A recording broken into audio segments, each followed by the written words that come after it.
আসসালামু আলাইকুম ভাই। কিরে তুই আবার আসছিস আমার সামনে? তোরা না না বলছিস আমার সামনে আসছিস না? তোর জন্য আমার সব শেষ।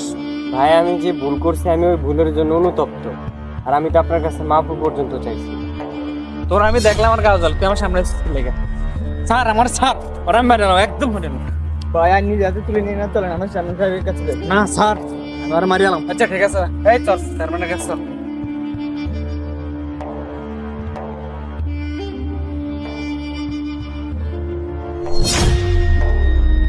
চেয়ারম্যান সাহেব, এই হলো ময়না দর্শনকারী। ও আমার বাগনিরে শেষ করে ফেলাইছে। ও আমার বাগনির দর্শন করে মেরে ফেলাইছে। ওর জন্য আজকে মানে আমার পুরা পরিবার শেষ। কিরে রিজভি, তুই সত্যিই কাজ করছস? জি চেয়ারম্যান সাহেব, আমি যা করছি আমি অনেক